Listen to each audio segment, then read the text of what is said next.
のささやきの朗読や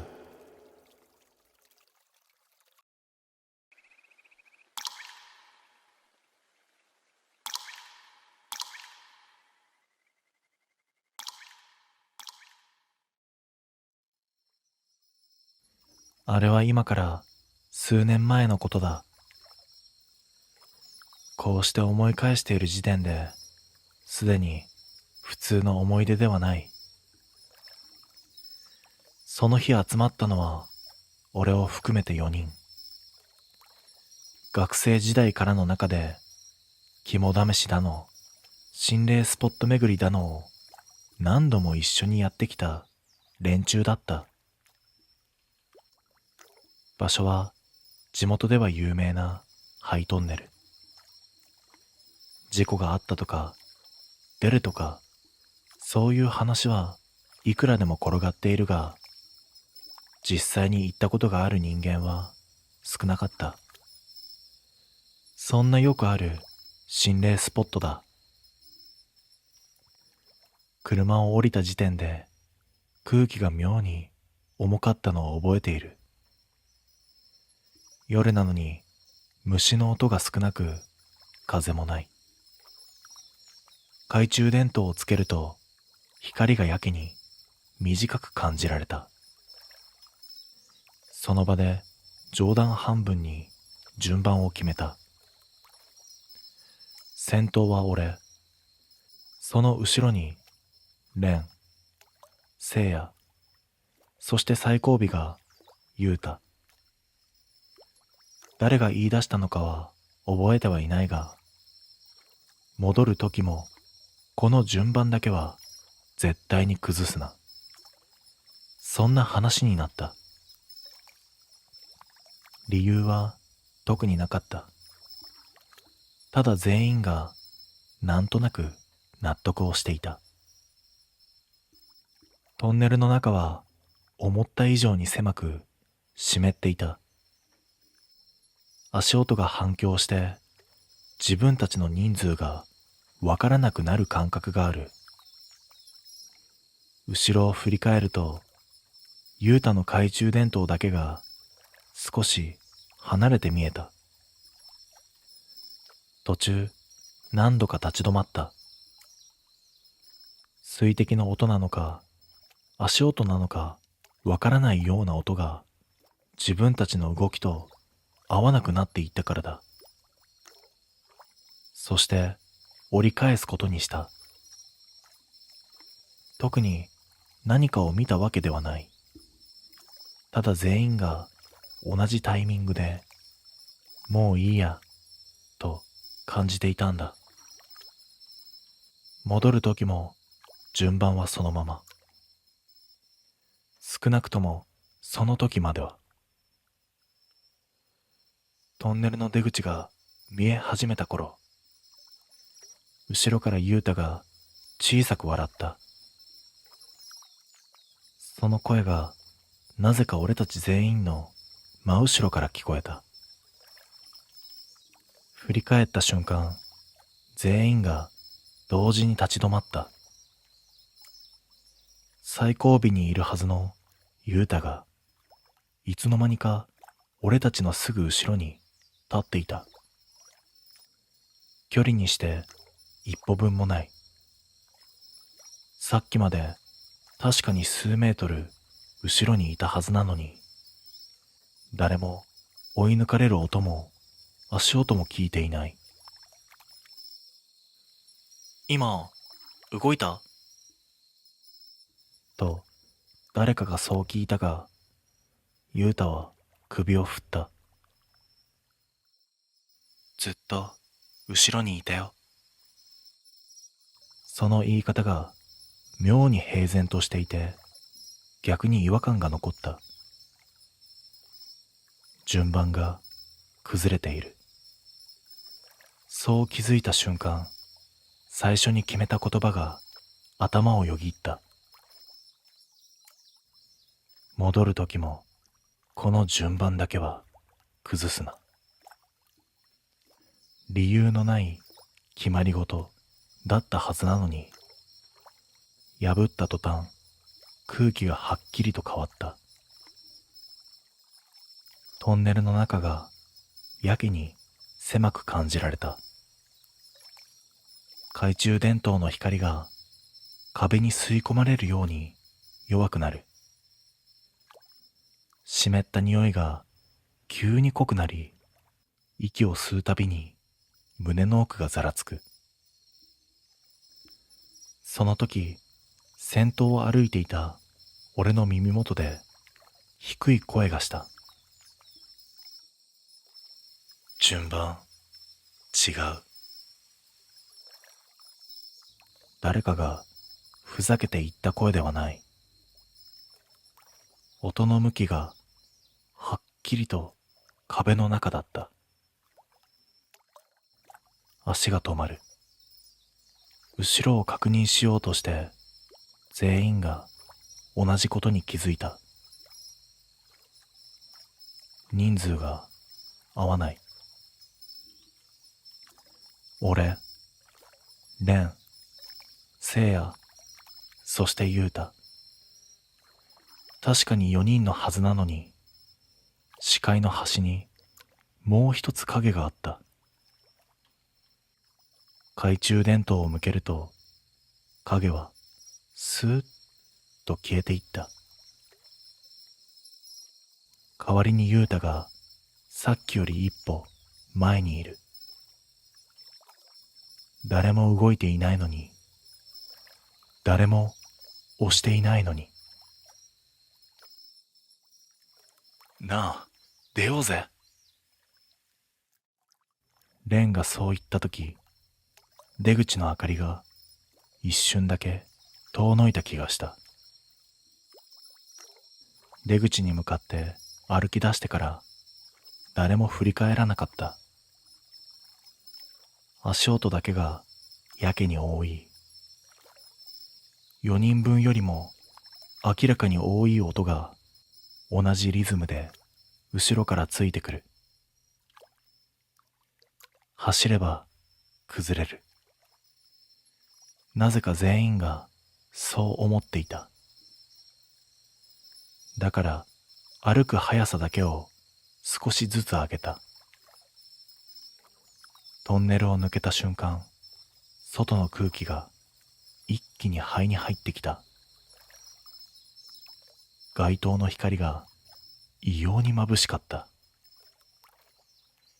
その場で全員が立ち止まり、無言で人数を確認した。俺、蓮、聖夜、そして雄太。確かに4人いる。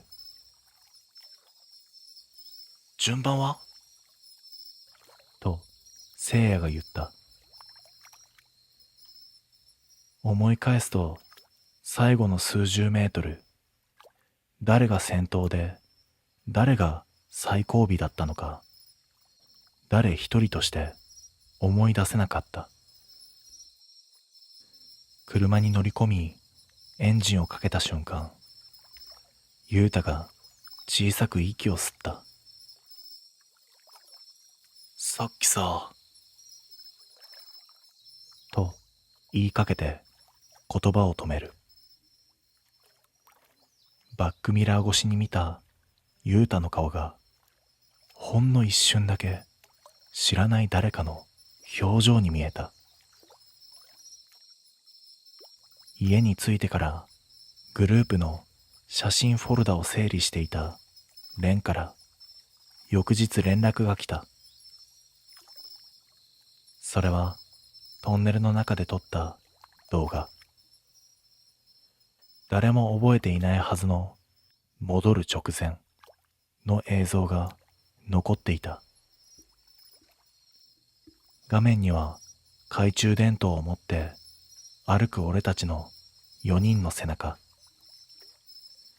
そして最後尾に誰でもない何かがきっちり順番を守って歩いていた。その日以来、俺たちは二度と順番を決める遊びをしなくなった。理由を聞かれても誰も答えられない。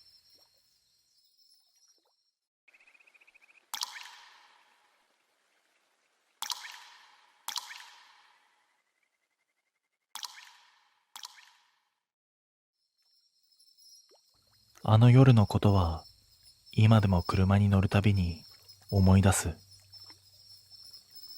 心霊スポット帰りの出来事だった。場所は山奥の廃集落。俺を含めて5人で行ったよくある肝試しだった。運転は俺、助手席に亮太、後部座席に優斗と友樹と春馬。行きの時点で全員の位置ははっきりと覚えている。現地では特別なことは何も起こらなかった。誰かが何かを見たわけでもない。音がしただの、寒くなっただの、そういう話すら出なかった。だからこそ帰り道は完全に気が緩んでいたんだ。山道を降り始めてしばらくした頃、後部座席から笑い声が上がった。他愛のないいつものノリだ。俺はルームミラー越しに何気なく後ろを見た。その瞬間、一瞬だけ座席がぎゅうぎゅうに見えた。気のせいだと思って視線を戻した。夜道だし疲れてもいる。そう自分に言い聞かせた。だが次のカーブでもう一度ミラーを見た瞬間、はっきりと違和感を覚えた。後部座席に4人分の影がある。優斗、友樹、春馬、この3人しかいないはずなのに、真ん中にもう一つ人の形をした影が挟まっていた。声を出しかけてやめた。運転中に変なことを言えば空気が一気に変わる。だが後部座席から聞こえてきた声がその判断を遅すぎるものにした。ちょっと狭くない？その声が優斗でも友樹でも春馬でもないことに俺だけが気づいてしまった。誰が今喋った？助手席の亮太が少しだけ声を落として聞いた。後部座席が一瞬静かになる。優斗が言った。いや、俺じゃないよ。友樹も春馬も首を振る。3人とも互いの顔を見ているのがミラー越しでも分かった。車内の空気が急に重くなる。エアコンはつけているのに窓が急に曇り始めた。冗談やめろよ。誰かがそう言ったが、声が震えていた。俺は前を見たままミラーだけをちらりと確認する。影はまだある。3人の間に人一人分の隙間が無理やり押し広げられている。顔は見えない。ただ肩の位置と膝の角度だけが妙に生々しい。山道を下るカーブで車体が少し傾いた。その瞬間、影も同じ方向に揺れた。優斗が小さく息を吸った。今、当たった。何が？亮太が聞く。肩が。そう言って、優斗は黙り込んだ。その直後、後部座席からまた声がした。今度ははっきりと全員に聞こえる声で、詰めれば座れるよ。言葉の向きが三人の誰からでもない。真ん中から当然のように発せられた声だった。春馬が耐えきれなくなったように叫んだ。止めろ！誰だよ！叫び声と同時に車内のライトが一瞬だけついた。そして全員がそこに座っている何かを見てしまった。ライトが消えた瞬間、車内は何事もなかったかのように暗くなった。だが誰も声を出せなかった。後部座席には優斗、友樹、春馬の三人だけが元の位置に座っていた。それは見えない。けれど、いないと断言できるほど安心できる空気でもなかった。俺はアクセルを踏み、無言で山道を降り続けた。バックミラーはそれ以上見たくなかった。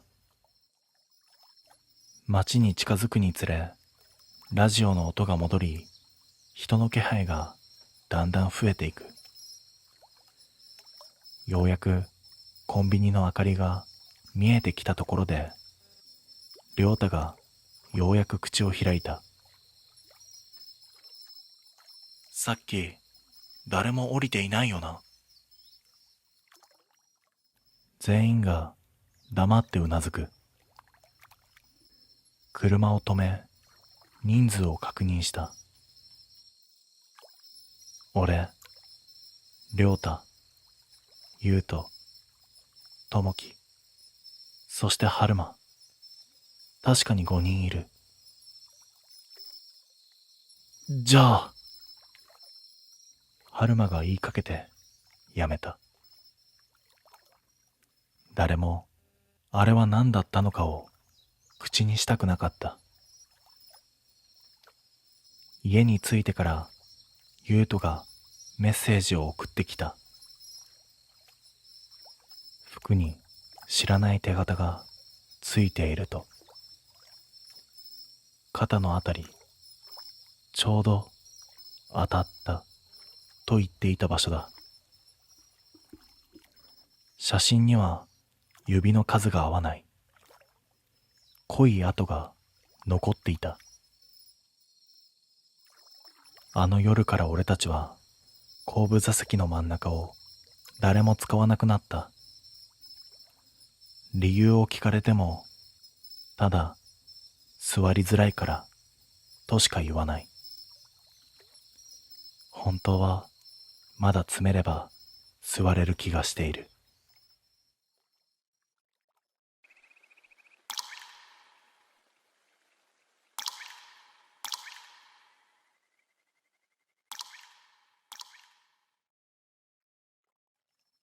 あの夜のことは今でも地図を見るたびに思い出す。心霊スポット巡りの帰りだった。メンバーは俺を含めて4人。運転は拓也、助手席に俺、後部座席に真央と相馬。向かったのは山の中にある廃神社。地元ではそこそこ有名で、奥に進むと戻れなくなる。そんな噂が必ずセットで語られる場所だ。もっとも俺たちは下調べをしていた。ネットの地図、航空写真、古いブログの記事まで確認をしていた。参道の先は途中で完全な行き止まり。その先に道はない。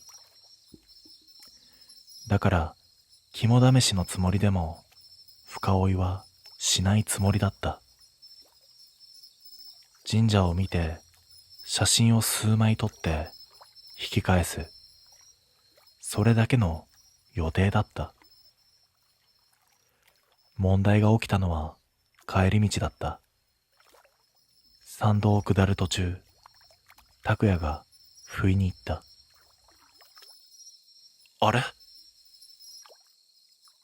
細い分かれ道が見えてきた。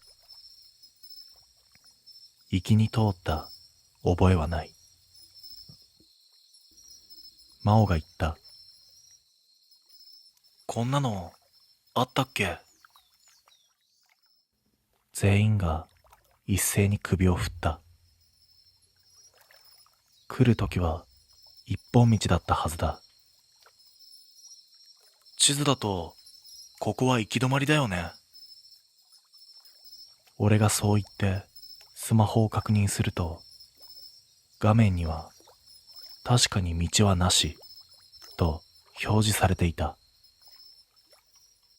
それでもフロントガラスの向こうにははっきりと舗装された道が続いていたんだ。街灯はない。だが不自然なほど奥まで見通せる。U ターンできる場所を探そうか。拓也がそう言ってハンドルを切った。その瞬間、カーナビがありえない案内を突然始めた。この道、道なりです。行き止まりのはずの道を、まるで当然のルートのように。後部座席の相馬が低い声で言った。これ、戻る道だよね。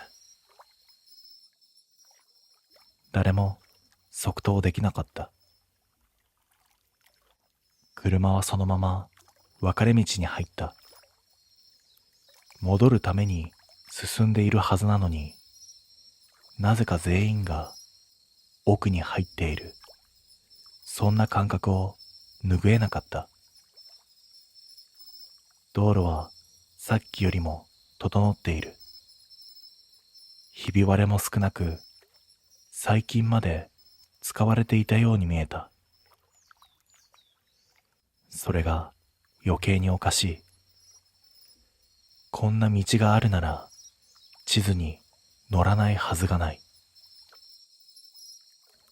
数分走ったところで拓也がスピードを落とした。フロントガラス越しに見えてきたのは見覚えのあるカーブミラー。錆の具合、歪んだ支柱の角度までさっき通った場所と一致している。ループしてる？真央が言った。だが走った距離が合わない。同じ場所に戻るならもっと早いはずだった。ナビを確認すると車の位置が地図の外にずれている。道も表示されていない。それなのに案内だけは続いているんだ。この先、道なりです。同じ音声、同じ抑揚。何度も、何度も。その時、助手席の俺がふと気づいた。窓の外に鳥の声も虫の音も一切ない。エンジンの音とタイヤが路面を擦る音だけが異様に大きい。相馬が震える声で言った。なあ、さっきから後ろついてきてない？バックミラーを見るとヘッドライトが映っている。一台分、距離を保ったままぴったりと同じ速度で。こんな山道に他の車がいるはずがない。ブレーキを踏むと後ろのライトも同時に減速した。ハザードを出す。向こうも同じように点滅をする。まるで真似をしているみたいに。拓也が声を絞り出した。なあ、この道って行き止まりだったよな。その問いに誰ももう答えられなかった。逃げるように拓也がアクセルを踏んだ。後ろの車も一切遅れずについてくる。スピードを上げてもカーブで減速をしても距離は変わらない。バックミラー越しに見えるライトはやけに低い位置にあった。普通の乗用車より明らかに低すぎる。あの車種、何なんだ？誰かがそう言ったが、答えは出なかった。やがて前方に明かりが見えた。見覚えのある廃神社の鳥居だ。全員が息を飲む。戻ってきてる。確かに一度しか通っていない道のはずなのに、出発点に戻っていた。車を止めた瞬間、後ろのライトも止まった。だがエンジンの音は聞こえてこない。ドアが開く気配もない。恐る恐る振り返ると、そこには車はなかった。あるのは地面に残った2本の黒いタイヤ痕だけ。それも途中で途切れている。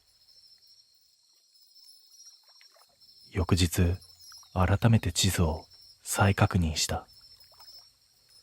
やはりあの分かれ道は存在していない。廃神社に続く道は行き止まりの一択だった。ただ一つおかしな点があった。航空写真にかすかに写っていた。山道の脇にもう一本戻ってくるためだけに使われたような細い輪立ちが。あの夜、俺たちは確かに行き止まりを進んだ。そして戻してもらった。理由も条件も何一つわからないままだ。あれ以来、俺たちは心霊スポットでも行き止まりと書かれた場所には近づかなくなった。本当に行き止まりなら戻って来られない気がしている。